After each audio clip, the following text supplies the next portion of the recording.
Dan karpet merah untuk ormas keagamaan untuk mengelola pertambangan ini, walaupun ini adalah dari bekas perjanjian karya pertambangan yang ada sudah tidak kelola lagi atau tidak digarap lagi oleh perusahaan-perusahaan sebelumnya, namun tetap saja menjadi polemik pada saat ini.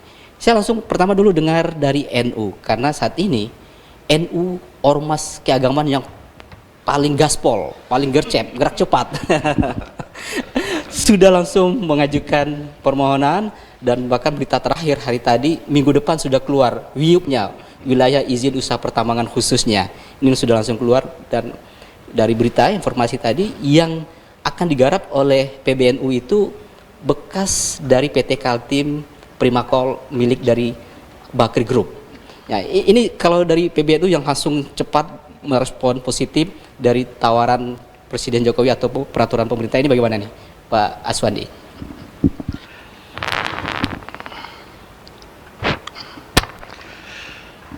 Terima kasih Pak Ida.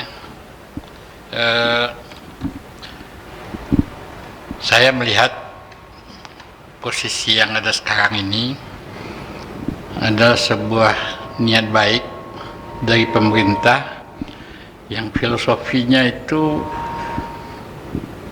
kalau dulu kan ormas-ormas ini kayak pemadam kebakaran, Pak. Kalau terjadi gejolak apa semuanya itu dipanggil lah ormas Pak Eza, panggil ini, siapin, didiamin, aman, kembali lagi. Ormas kita ini dengan Pak Eza jadi penonton lagi kan gitu. Jadi diskusi-diskusi yang seperti inilah yang coba dicermati oleh pemerintah. Karena ormas-ormas ini kan adanya kan bukan sejak kemerdekaan, Pak.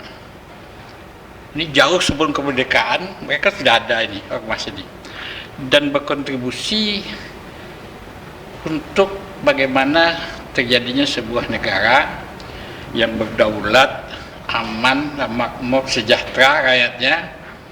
Nah, akhirnya tahun 45 itu tercapai dan negara jalan dengan pemerintahannya.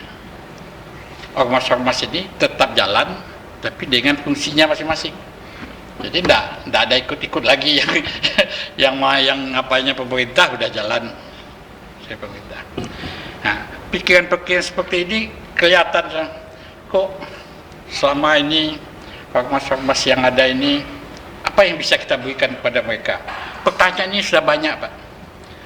Kalau pimpinan-pimpinan ormas ini paling dapat pahlawan lah, ya Pak, dia Haji Dontara, dia apa semuanya di Muhammadiyah, dia itu ya dapatlah pahlawan nasional, cukup itu aja, tidak lebih. Kenapa demikian? Ormas-ormas ini memang berpikir apapun yang kita perjuangkan itu lillahi ta'ala. Jadi memang tidak ada untuk mau dapat kita berjuang ini sejak, kalau lebih lama lagi Muhammadiyah 1916 lagi kan, kalau itu 1926 baru kan yang itu tuh. Apapun yang dibuat untuk bangsa ini nggak pernah ada meminta pamrih, itu jelas itu, karena memang niatnya. Kalau sebagai contohnya saja saya lihat itu, kalau Nahdlatul Ulama dari survei terakhir LSI itu, jumlah warga NU di Indonesia itu 56,9%. Jumlah penduduk Indonesia? Dari penduduk Indonesia. Kalau 56,9% itu kalau pemerintah gagal dalam membangun masyarakatnya,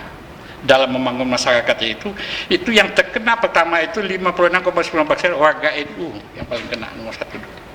Makanya NU di dalam kehidupan berbangsa dan bernegara tidak akan pernah tidak mendukung pemerintah. Kenapa demikian? Karena warganya banyak. Kalau seandainya pemerintah itu terjadi persoalan sama pemerintah, itu yang korban itu adalah warga-warga Nahdlatul Ulama yang paling banyak yang akan kena. Makanya walaupun pada zaman Orde Baru umpamanya NU itu ditekan waktu itu semuanya itu, pokoknya tidak boleh bergerak, ya, NU tetap mendukung pemerintah karena prioritas tadi. Inilah mungkin yang dilihat oleh pemerintah Pak Jokowi yang ada sekarang ini. Mereka mencoba mengasih apresiasi dari warga ini, tapi ini hanya bagian kecil cuma, dan itu tidak merupakan tidak meminta. Jadi tidak ada kita minta untuk bisa dapat jatah gitu, tidak ada. Ini memang betul-betul sebuah penghargaan yang diberikan oleh pemerintah. Itu mungkin yang bisa mereka lakukan pada saat ini. Makanya keberanian pemerintah untuk memberi ini, NU menyambut baik. Dan kita sebenarnya bukan hanya, kalau dulu orang mengatakan orang kampungan atau kuno yang itu, kita sekarang mengelola kelompok-kelompok crosser market yang dengan retailnya yang bagus, dengan sebuah sistem manajemen yang bagus, itu udah jalan Pak di Jawa Timur, di apa semuanya itu. Kalau di Jawa Barat, di Ciwidey itu Pak, itu petani-petani itu mereka dibiayai, petani-petani itu suruh menanam sayur apa semuanya itu, kemudian organisasi pesantren yang ada di sana itu mengumpul barang, mempacking, ini sekarang sebahagian besar swalayan atau serba yang ada di Jakarta yang besar-besar itu tergantung dengan sebuah pesantren di Ciwidey yang mensuplai barangnya, karena mereka bisa memanage masyarakat, kemudian barangnya dikumpul di pesantren ini, diolah di sana, dipacking, dikirim ke supermarket yang itu. Jadi soal kemampuan manajemen kita nggak masalah Pak sekarang ini, apalagi hanya untuk memanage sebuah pertambangan. Jadi jangan dilihat kita hanya soal mendoa saja, soal yasinan saja. Nggak, itu bahagian daripada ibadah yang apa kita. Tetapi secara struktural organisasi kita punya tim-tim yang punya kemampuan yang sekarang ini sudah betul-betul sudah profesional lah dalam arti kata itu. Jadi apapun yang dicoba oleh pemerintah untuk berbuat baik kepada masyarakatnya, mencari solusi-solusi terobosan-terobosan itu harus kita sambut baik.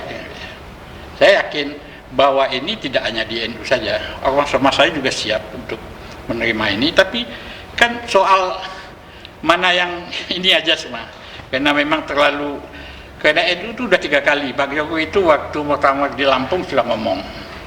Tahun berapa itu waktu muktamar di Lampung? Iya, udah diomongin. Tahun berapa itu? Tahun berapa itu Pak Swandi? Tahun 2022 ya. 2022. Artinya Presiden sudah menjanjikan pada saat muktamar ini. Ngomong waktu itu, kalau bisa mau ngasih konsesi tambang ke ormas agama ini. Kemudian waktu pelantikan di Balikpapan, NU juga sudah ngomong itu, tapi nggak pernah ketemu polanya. Gimana mau dikasih NU saja kan jadi masalah nanti jadinya. Nggak mungkin kan, nggak adil yang itu tuh. Makanya sekarang ini baru mungkin ketemu polanya, udah melalui izin wilayah. Nah, dengan izin wilayah ini nanti di dalam satu wilayah itu nanti ya diaturlah siapa-siapa yang akan nambang di wilayah itu. Saya Pak Kadis nanti akan lebih rinci menerangkan yang seperti itu. Nah, ini akan dilakukan. Dan semuanya itu saya yakin semua aturan pertambangan, aturan untuk melakukan pertambangan, siapapun yang menambang di sana itu harus mengikuti aturan pertambangan yang sudah ada. Jadi memang pertambangan ini kan tidak gampang. Baik, sebelum peraturan pemerintah yang baru ini keluar, pengalaman dari NU sudah ada dari badan usahanya untuk mengelola pertambangan ini? Kalau untuk pertambangan belum. Yang belum ada yang nambang, tapi kalau warganya yang ikut nambang banyak. Jadi ya. Termasuk Pak Swandi juga pernah pelaku tambang juga salah satunya. Kerja nambang dulu di situ kan gitu ya. Nah, jadi dalam arti kata sekarang ini yang dipermasalahkan itu kan kok dikasih ke ormas. Ormas bukan badan usaha, bukan yang bekerja itu tetap badan usaha. Ini kan dikasih wilayahnya, udahlah. Wilayah yang ada ini bagi-bagi oleh NU, yang oleh ini dibagi-bagi sama Muhammadiyah, ini dibagi oleh ini, yang lain itu. Tapi sewaktu dia mau mengerjakan, itu harus ada IUP-nya. Nah, IUP ini yang kejabat kan dibilang nanti. IUP itu untuk menyelesaikan supaya IUP itu keluar, sebuah peraturan-peraturan pertambangannya harus diikuti dulu. Baru bisa namanya SKKB ya Pak untuk bisa ngasih itu keluarnya KAB. orang tambang itu Pak, kalau RKAB itu tidak keluar, itu mati Pak yang itu. RKAB ini apa kepanjangannya nih? RKAB apa Pak? Ya? Rencana kerja, itu tahunan. Di pertambangan itu udah rigid semuanya. Belum lagi apalagi batu bara. Kalau kita mau tambang bayar dulu pajaknya ya Pak. Dibayar pajaknya baru boleh tambang. Jadi yang kita persoalan ke sekarang ini hanya dikasih konsesi wilayah. Dalam konsesi itu bagi-bagi sampai itu siapa yang bekerja di dalam itu kontraktor nanti itu sesuai dengan peraturan pertambangan yang sudah menjadi. Baik, Pak Suwandi, ini pertanyaan yang diragukan oleh publik, setidaknya masyarakat sipil saat ini. Pertama dari segi SDM. NU punya SDM yang mumpuni untuk di bidang pertambangan. Lebih lagi ya? Kalau itu lebih lah, itu tidak gampang lah lebih itu. Bapak kalau mau tahu di PBNU itu semua yang datang kelas S3 itu semuanya para diaspora NU yang ada di luar negeri itu mereka menunggu sebenarnya apapun yang boleh dibuat.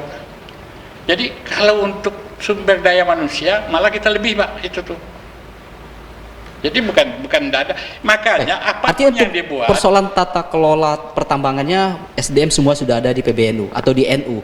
Kemudian lanjutannya dalam hal marketing, dalam hal mata rantai bisnisnya, pemasarannya juga sudah punya jaringan yang kuat. Kalau untuk pemasaran sudah. Kalau soal teknis pertambangan itu semuanya diatur bagi yang mendapatkan IUP nanti. Ini saya nih, ini dari NU dibagi coupling ini dikasih ke perusahaan ini. Perusahaan ini untuk menambang dia lengkapi semua persyaratan IUP. Izin usaha pertambangan namanya Pak itu dalam undang-undangnya itu ya Pak jelas itu. Nah, tidak bisa sembarangan juga. Nah, ini kan soal manajemen lagi yang tinggal nih soalnya.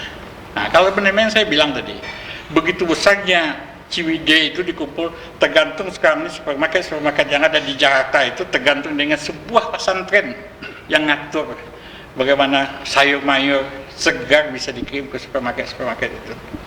Itu kan sebuah sistem manajemen yang lakukan itu.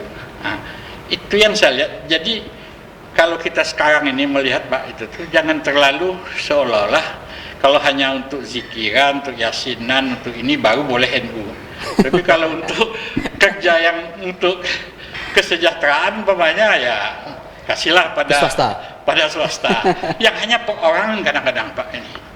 Coba lihat, sekian besar lahan dikasih konsesi hanya kepada orang. Kalau ini enggak, dia badan hukum, NU badan hukum, Muhammadiyah badan hukum. Kalau ini dikasih, itu yang punyanya masyarakat yang punya. Nah, mana yang lebih baik?